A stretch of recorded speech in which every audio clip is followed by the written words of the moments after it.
In the scorching heat of Ouagadougou, the capital of Burkina Faso, the air seemed heavier than usual. Rumors swirled through the corridors of government buildings, carried like dust in the wind. President Ibrahim Traoré, known across the continent for his defiance of neocolonialism, stood on the balcony of the presidential palace, eyes fixed on a confidential intelligence report. His jaw tightened as he read the final line: Scott Bessent, former Soros lieutenant and Wall Street power player, urges U.S. financial elites to seize control of Africa's gold reserves before China or Russia do. Another vulture, Traoré muttered, folding the file. His aide, Captain Nadej Sor, stood silently beside him. "He's not coming with tanks this time," she said. "Just banks." Traoré didn't smile. Colonialism never left, it only changed clothes. Across the ocean, Scott Bessent was speaking at a closed-door conference in New York. Surrounded by hedge fund executives and defense contractors, he laid out his plan. The Sahel is unstable, its leaders young and malleable. If we control their gold, we control their future. We must act now, before the Chinese cement their grip. A murmur of approval spread through the room. To them, Burkina Faso was just a name on a map, a patch of land with untapped treasure. But to Traoré, it was soil soaked in the blood of ancestors who had died resisting chains. That night, under flickering lights in the war room, Traoré gathered his most trusted allies. Intelligence reports confirmed that Western intermediaries had already begun reaching out to mining officials in Mali and Niger. The storm was coming, and Burkina Faso was the eye of it. "We won't sell what's beneath our feet," Traoré declared. "Let them come, with contracts, with threats. If they want our gold, they'll have to face our pride first." Silence followed. Then Sor stepped forward, fist to chest. "We're with you, Captain." Outside, thunder rumbled in the distance. A storm was indeed coming, but not the one Bessent expected. A week later, an invitation arrived at the presidential palace in Ouagadougou. A multinational mining conference in Geneva, hosted by the World Economic Forum, was calling for collaboration between African leaders and global investment partners. Buried in diplomatic jargon, the message was clear: play by our rules, or be left behind. Traoré tossed the envelope onto his desk with disdain. "So they expect me to dress up and smile while they carve up our land?" "They expect you to accept their terms," Nadej replied, standing by the window. "To be the cooperative African leader, who gives speeches about growth while handing over sovereignty." Traoré leaned back in his chair, silent for a moment. Then he stood. "Fine, let's give them a speech."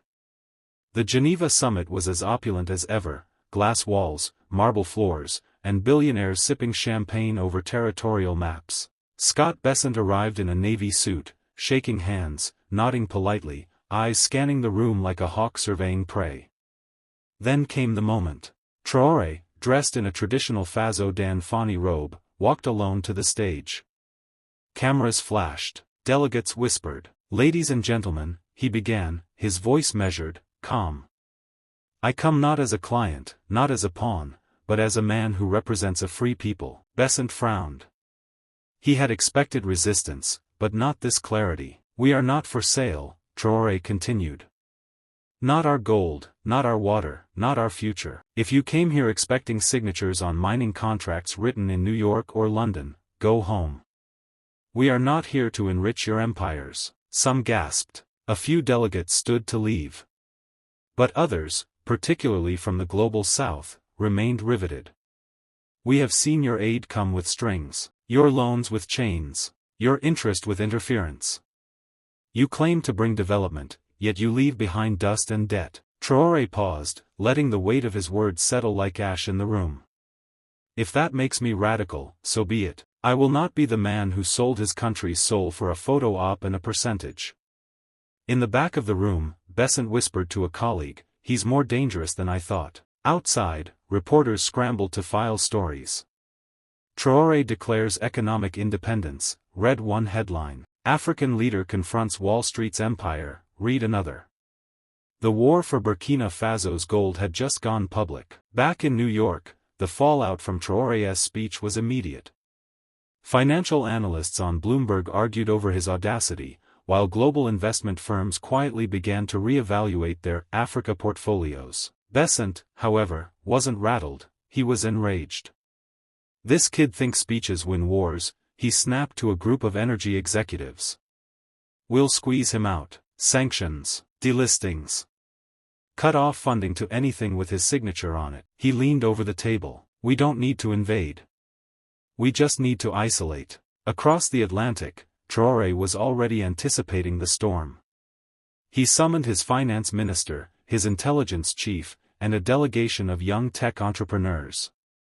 The objective was simple: break free of Western systems, starting with gold. "Convert reserves into tangible assets," Traoré ordered. "No more US dollars in our veins." "But the CFA franc is still tied to Paris," the minister cautioned. Traoré's eyes narrowed.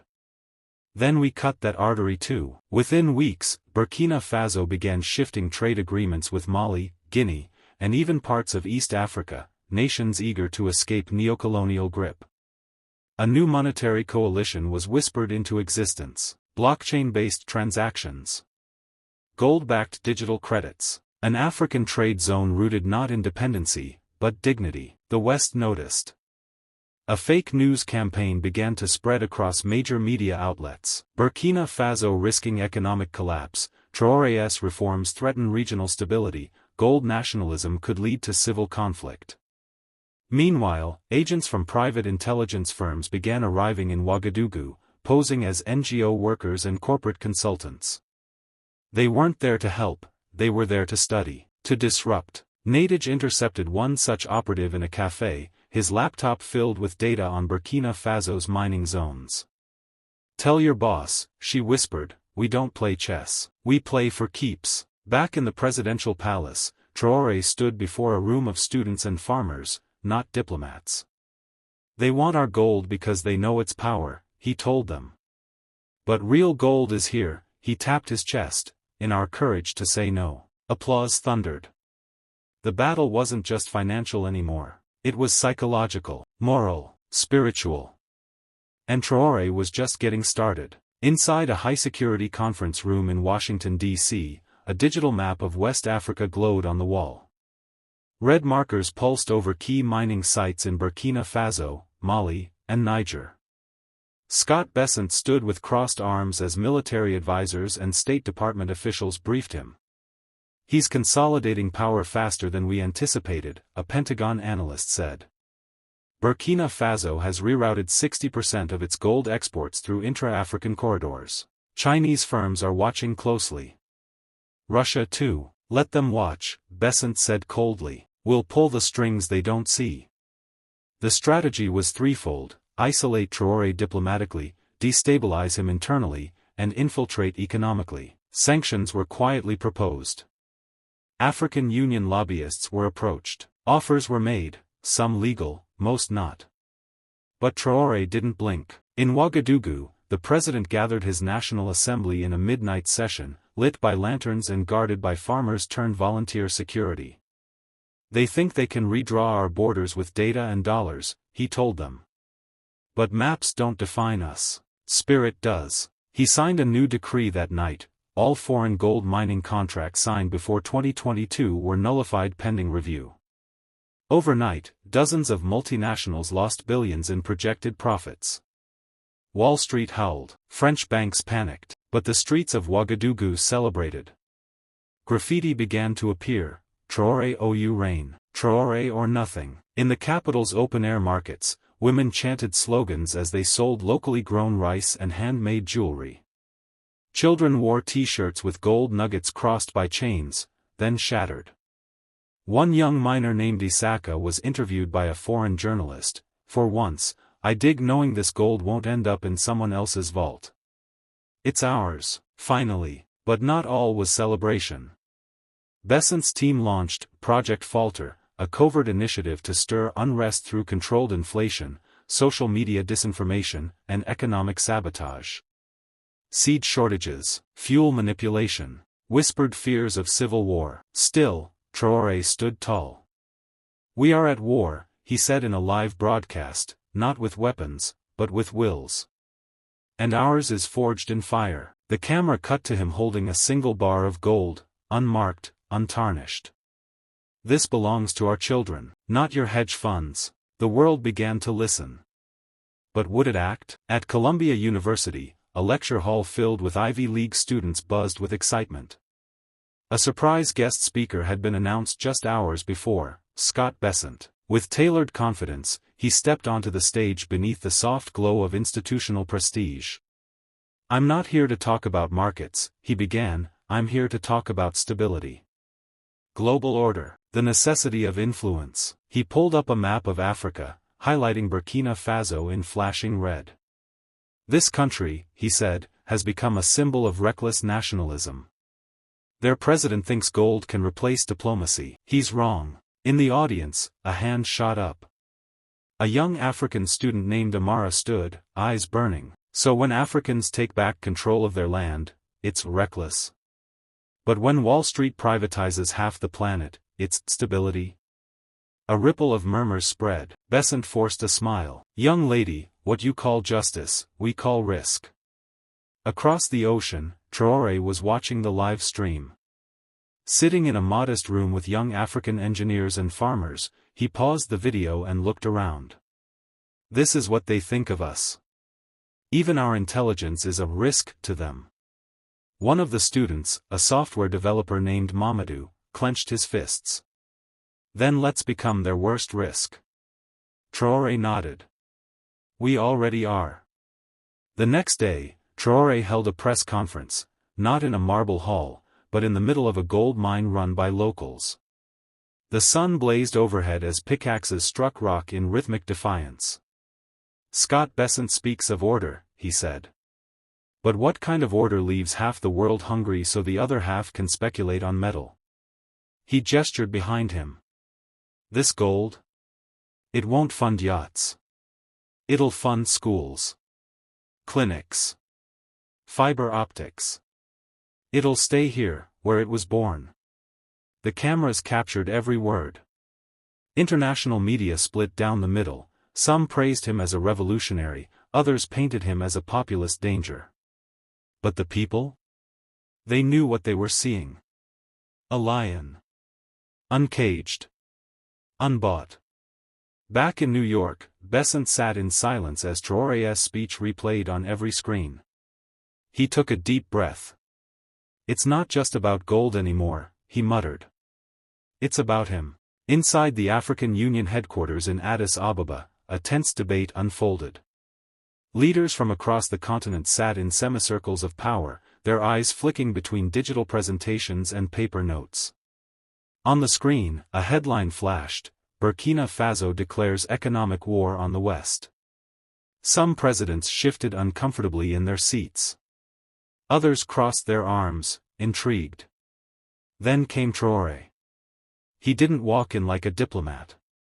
He walked in like a soldier with a mission. Dressed in his signature Faso Dan Fani, he took the podium with quiet confidence. "I didn't come here to make anyone comfortable," he said bluntly. "I came here to remind you who we are."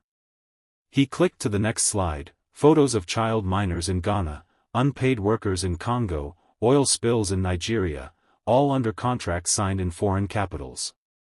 "This isn't partnership," he declared. "It's plunder." He didn't name names, but everyone knew what he meant.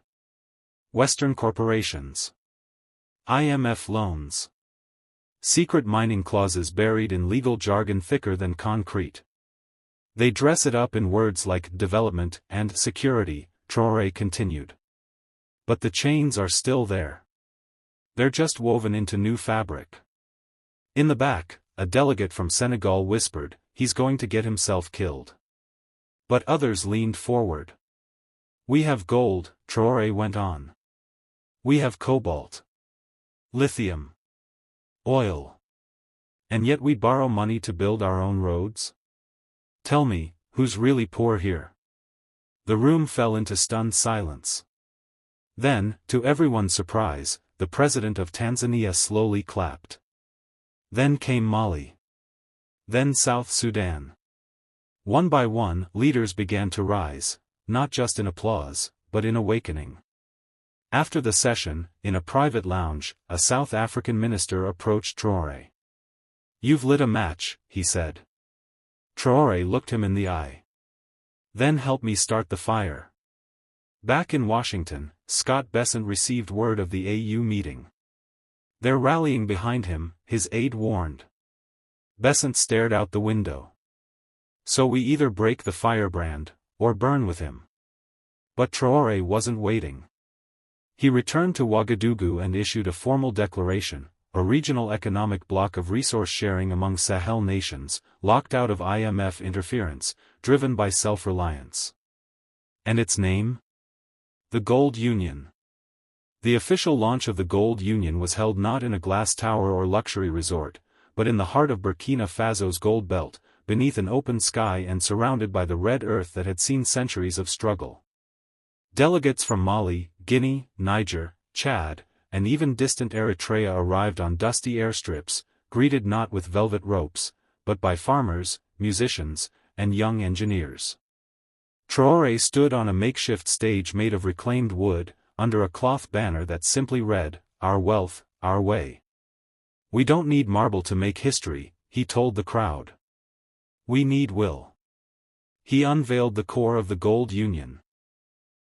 A digital ledger built on blockchain, where member nations could track, trade, and protect their natural resources transparently, free from outside manipulation. Every gold bar, every shipment, every trade, accounted for, decentralized, and unbuyable. No more middlemen. No more foreign banks laundering African futures. Reporters from around the world jostled to cover the event. Some mocked it as symbolic. Others called it the most radical act of economic defiance since the non-aligned movement. But for those on the ground, it was something else, the beginning of an era. That same night, across the ocean, a secret meeting was called in Manhattan. Scott Bessent sat at the head of a table filled with representatives from gold giants, global banks, and shadowy intermediaries. "We're being outplayed," one banker admitted. "Outflanked," said another. Bessent tapped the table. "Then we change the game." A proposal was drafted: launch a counter-campaign targeting African youth. Flood social media with influencers mocking the Gold Union as outdated, impractical, anti-progress. Promote luxury, individualism, Western-style capitalism. Undermine Traoré by making him look like a relic in a world obsessed with image. Back in Ouagadougou, Traoré was already anticipating it. He gathered a group of young leaders, musicians, coders, poets, farmers. "Let them mock us," he said. "Let them try to sell us glitter. But we'll show them, the real gold is in our roots, not their chains." They launched a viral campaign called Mind to Mind, celebrating African innovation born from its minerals. Solar panels made from local ore. Jewelry crafted by village artisans. AI systems coded in Hausa, Swahili, and Mossi. The Gold Union wasn't just about wealth. It was becoming a culture. A voice. A revolution, measured in megabytes and minerals. As the Mind-to-Mind campaign spread across social platforms, the response was electric. Young Africans began sharing stories of invention: drones designed to survey farmland, 3D printers using recycled plastic to build school desks, handmade electric bikes powered by solar gold circuits. But not all the attention was positive. In boardrooms from London to Dubai, murmurs grew louder. If Africa succeeded in turning its resources into independent power, global markets could face their greatest realignment in a century. And that was unacceptable. One morning, Traoré received word: Burkina Faso's largest fiber optic line, installed just a year prior, had been sabotaged. No one claimed responsibility. Internet outages followed. Gold shipments were mysteriously delayed. Several anonymous analyst reports appeared online warning investors that Burkina Faso was entering an unsustainable populist phase. And then came the bots. Thousands of fake accounts flooded African social media. They posed as locals.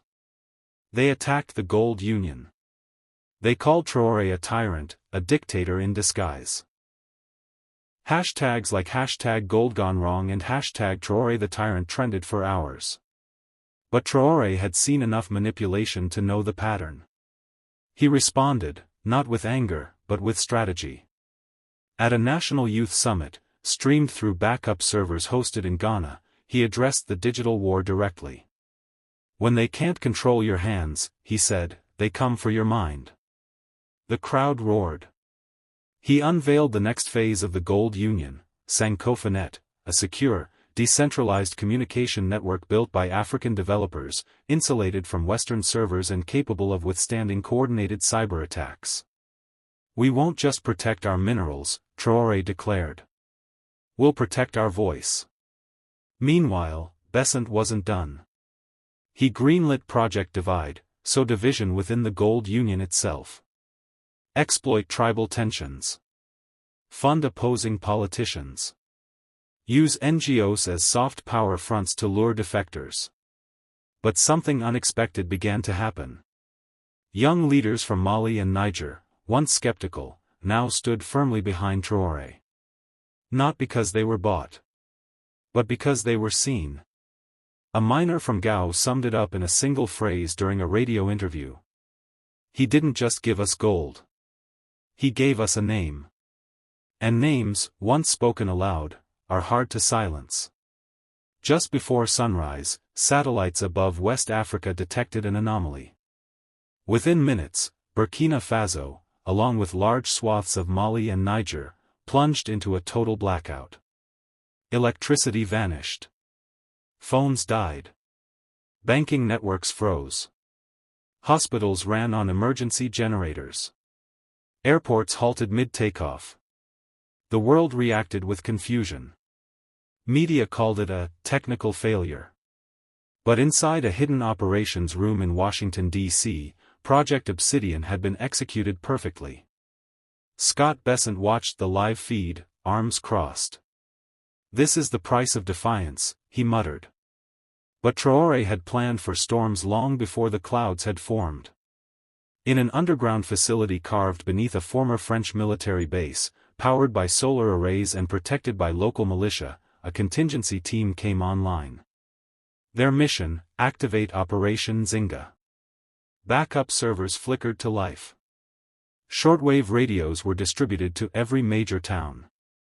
Pre-trained civilian leaders took control in every province, managing food distribution, rerouting energy from microgrids, broadcasting pre-recorded morale messages. And in the capital, Ouagadougou, something incredible happened. Without central command, ordinary citizens took action. Market women organized neighborhood kitchens. Youth groups directed traffic. Engineers rigged car batteries into temporary phone chargers. Drummers took to the streets, not in protest, but in defiance, echoing ancient rhythms that once led empires into battle.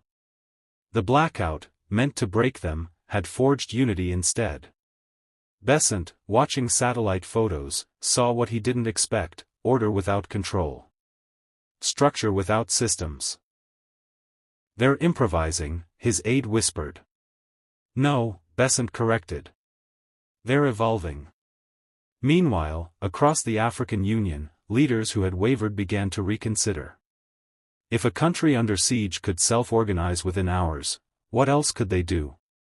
And in an emergency summit called by candlelight in Niamey, Traoré's words were read aloud. They thought darkness would scare us. But they forget, we were born in it. We don't fear the night. We dance in it. The crowd stood in silence. Some wept. Others clenched fists. That night, graffiti appeared across West Africa in glowing paint. Africa doesn't go dark. It shines differently. The sun rose over Addis Ababa with unusual silence. It was the day of the Global Resource and Development Summit, where the most powerful figures in finance, politics, and industry would face a continent that had learned to speak in its own voice. Every major Western power sent a delegate. Scott Bessent arrived dressed sharp, flanked by corporate executives, economists, and military advisors. Across the marble hall, a stir spread as Traoré entered. No suit. No entourage. Just the woven threads of his Faso dan Fani and a leather notebook under his arm. The moderator announced the final session, the future of African resources in the global order. Bessent took the stage first. He began calmly. Partnership, he said. Security. Growth. These are the pillars of progress. He spoke of risk management. The benefits of centralized markets. The dangers of regional isolationism. Polite applause. Then came Traoré. He approached the podium slowly, let the silence stretch like a drawn bow. No empire ever called it theft, he said. They always called it partnership. Gasps. For decades, you extracted our minerals, polluted our rivers, wrote our debts. You used words like aid and investment to decorate the chains. His voice rose, not in anger, but with fire. But something changed. We remembered who we were. He pulled out a single gold coin from his notebook, pressed with the symbol of the gold union, and held it up. This is not just currency. It's memory.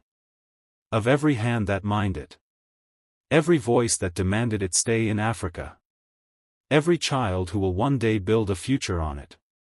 Applause erupted, not only from African delegates, but from some South American and Southeast Asian leaders as well.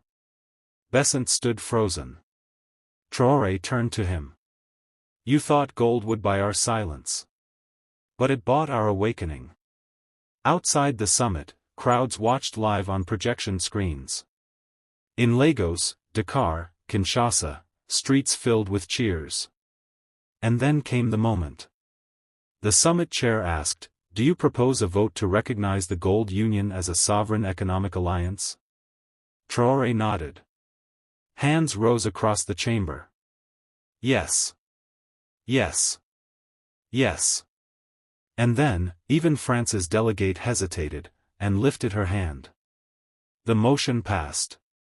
History changed. Back in Ouagadougou, Amadou, now a leader of a youth cooperative, stood in the same mine where the dream had begun. He held up a gold union coin to the sunlight. They wanted our gold, he whispered. But we became something more valuable.